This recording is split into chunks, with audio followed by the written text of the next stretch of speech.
ธิดาลาวศรีวิไลนอกจากจะเป็นนักแสดงหลักแล้วก็ยังเข้าครัวทำอาหารเศร้ามื้อนี้ก่อนที่จะไปเปิดกล้องถ่ายทำฉากต่อไปทักทายสบายดี FC แฟนคลับทุกทานที่มาพบมาพ่อกันอีกแล้วคลิปนี้อาจจะมาซ่าแดจักน้อยนึงก็ต้องขอโทษขออภัย FC แฟนคลับทั้งฝั่งไทยและก็ฝั่งลาวเส้นเดียวกันท่านผู้ชมเนาะเรื่องเล่ามื้อนี้พวกเฮามาติดตามเบิ่งกองถ่ายหนังสั้นเนาะหนังสั้นที่มีชื่อว่าจังได๋เนาะมื้อนี้เนาะสำนึกรักสำนึกฮักในบ้านเกิดสิ่งที่ข้อยอยากนำเสนอในมื้อนี้อยากนำเสนอเรื่องราวเกี่ยวกับครอบครัวของพ่อผู้ศรีวิไลบ่ว่าจะเป็นปาดไอและกะน้องธิดาลาว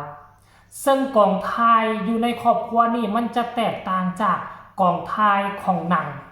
คนอื่นๆที่กระเจ้าสร้างกันเฮาจะบ่ได้เห็นเบื้องหลังเนาะการกะเกี่ยมอาหารการกะเกี่ยมที่อยู่อาศัยบ่งกินข้าวกินน้ำว่ามื้อนี้จะมีอาหารตัวใดให้บรรดานักแสดงได้กินแด่ว่าซั่นเด้ถ้าเป็นหนังตัวใหญ่ๆพวกที่มีทุนหลายๆเฮาจะบ่ได้เห็นเรื่องราวเหล่านี้เลยเฮาจะได้เห็นทรีเซอร์ของแต่ละฉากไปเบื้องหลังแบบนี้เขาก็จะมีผู้มารับเหมาสั่งเข้ากองมาให้แต่ครอบครัวศรีวิไลเป็นหนังแมนยูบ่หนังคือกันแต่ว่าเป็นหนังฟอร์มน้อยงบก็ค่อนข้างมาบ่หลายเพราะฉะนั้นก็จะได้เห็นการออกแข่งขันครอบครัวศรีวิไลรวมทั้งน้องธิดาลาวด้วยซ้ำไปตื่นเช้ามาก็ออกแข่งขันตื่นแต่เช้าล้างพักล้างมีเกรียมหั่นเกรียมนี่ฟ้าแจ้งสว่างขึ้นมากระแลนไปตรวจกิจการของเพิ่นอยู่ทั้งเซเว่นแล้วก็ไปเอาแป้งนัวกับรสดีมาหรือว่าขนออะไรบ้านเฮาเอิ้นนะเพิ่นก็ไปเถียงกับยารุ่นก็ว่ารสดีบอกให้ไปเอารสดีมาไปเอาหยังขนอมาน้องธิดาลาวกับขนอนี่แหละอันนี้ว่ารสดี2ยายหลานเถียงกันติดตามวนท่านผู้ชม FC แฟนคลับอันนี้แหละคือความสามัคคีพ่อเป็นผู้คิดไอเดียลูกกับเมียญาติพี่น้องพากันเดินตามครอบครัวแบบนี้แหละครอบครัวที่จะพากันเจริญไปหน้าคันผัวคิดมาค่อยเฮ็ดอันนี้เมียคัดค้านมันสิขาดทุนได้บ่เฮ็ดได้ช่วงนี้เงินเฮาน้อยจบบ่เจริญไปหน้าอันนี้พอคิดเมียตามพอคิดแม่ตามลูกร่วมแรงร่วมใจกันเฮ็ดอ้ายมังกรก็ตึกเบ็ดได้ป่ามาก็เฮ็ดกินตอนสวยน้องธิดาลาวก็ไปออกเซเว่นไปซื้อข้าวซื้อของสวยล่างพักล่างมีปิ้งซอกปิ้งซีนเบิ่งแล้วมีแต่สิมวนไปหน้าติ๊กครอบครัวศรีวิไลให้ทุกคนไปชมคลิปนี้สากลบรรยากาศตอนเช้านี้แล้วจึงมาพอกันในช่วงต่อไปชมพร้อมกันเลยขนอเป็นโดแตงโมยายบ่ได้ให้ซื้อขนอได้ให้ยายให้ซื้อรถดีพี่เอาขนอมาอย่างยังก็รถดีตัวนั้นก็ถือแล้วตัวรถดีขนออยู่ไสก็ขนออ่านเบิ่งสักกันนั่นแต่ขนอแล้วขนอจะได้ขนอก็เขียนได้อันนั้นเขาเขียนว่าหนูเรียกของมาฝากพี่ก่อนนิดนึงซิตี้แดงกินของหวานทาซิตี้เคถ้าอีร้อยไปตรวจกิจการเซเว่นตัวกิจการเรียบร้อยแล้วคนทองกลับมาส่วน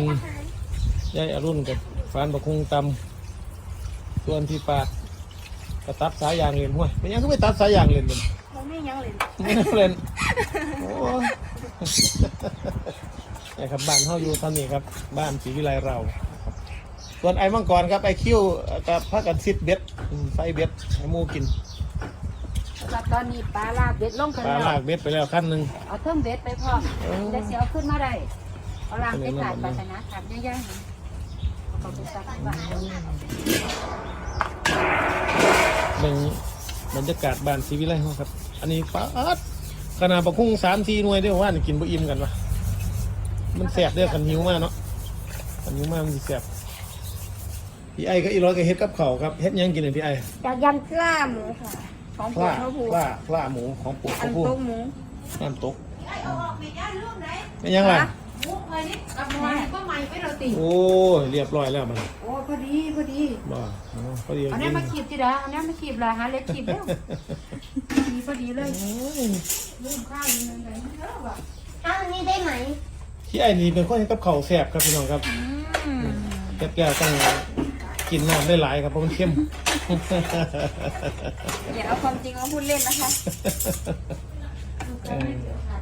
เพิ่นเป็นคนมักข้าวคั่วจังหน่อยครับ ไม่เอาที่เดียว พี่ไอ้ครับมักข้าวคั่วมักเค็ดกับข้าวกับน้ำสู้หมูกินแต่ว่าบ่แซ่บหรอกครับอุ้ย อุ้ย แซ่บ จาน อยู่แซ่บ คือ อยู่ ได้ แซ่ กับบ เบิร์ดจานเด้ เมื่อจ้านตลอดเลยเมื่อจ้าน มือสุขภาพ เฮ็ดอะไรก็แซ่ นี่ บ ค่ะวันนี้เมนู ซอยหอมตอมใจ ใช่ค่ะ จิ้มกับข้าวเหนียวแซ่บๆนี่แหละ แต่มีอย่างนี้มีแต่ว่าหอมเนี่ย ผักชีค่ะไม่ใช่ผักหอม ซี ผักชีกับต้นหอม ซีโรยหนาบ่ไอ้ยังไงสารร้านกับร้านย่างกับร้าน อันอบหมูเสียเอาไปผ้า โอ้โหนี่บ่ที่เอาตัวนี้บ่ที่ภาพบ่ อันนี้สิผ้าจิง่าย อันนี้สิเอาย่างอบไปกินกลางเว้นนี่ ครับจะเสียบตัวอืม อันนี้สิอบกินกลางเว้น ไม่ยังอ่ะถือนั่นมาหาหลวงยังอันนี้ยังอันนี้ฝานบะฮุง ค่ะน้องหนูจ้ะ ย่ำโมเป็นฝานแล้วบะฮุงตัวย่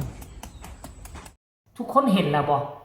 สิ่งที่คอยอยากนำเสนอบ่ได้อยากนำเสนอว่าโอ้หนังเรื่องนี้ม่วนเด้อคักเด้อลงทุนเท่านั้นเท่านี้คือเจบ่ลาวบ่มองจุดนั้นมองเห็นความสามัคคีนี่น่ะคันครอบครัวใดครอบครัวหนึงน่ะมีคนคิดไอเดียแล้วบ่มีผู้ใดคัดค้านลงมือช่วยกันเฮ็ดบ่ต้องเว้าหลายลงมือปฏิบัติคือครอบครัวของพ่อผู้ศิวิไลนี่น่ะมันมีน้อยครอบครัวได้อยู่ทั้งฝั่งลาวฝั่งไทยที่เป็นแบบนี้อยู่กันครอบครัวหลายคนบางคนพอจะอ้าปากว่าท่านเว้าว่าไอเดียตัวนี้แม่นหนังมีคนคัดค้านแล้วบ่ให้เฮ็ด